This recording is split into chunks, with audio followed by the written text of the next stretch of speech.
Welcome to the Rim Break Rodeo. We hope this video helps. You need two things right away: an Apple device with FaceTime and an Android phone with a modern browser. Open FaceTime on the Apple device, tap Create Link, and name the call so you can find it later. Once done, copy the generated FaceTime link to your clipboard. This is the bridge. You do this because FaceTime on Android works through a web session, so the link creates a secure, temporary room and lets any compatible browser join without installing extra apps. Send the FaceTime link to the Android user using any chat or SMS you prefer.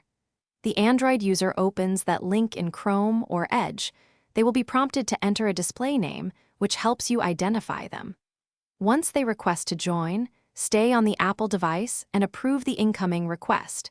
FaceTime lists pending participants for you to admit. This two-step exchange is necessary because FaceTime's web call requires an Apple host to create and manage the session. Once connected, confirm camera and microphone permissions on the Android browser.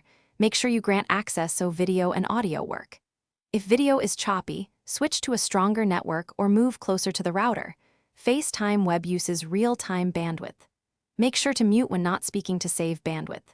If something goes wrong, refresh the Android browser, rejoin with the same link, and readmit from the Apple device. This resets the web session and fixes most connectivity or permission issues. Thanks for watching. Consider subscribing if we helped you.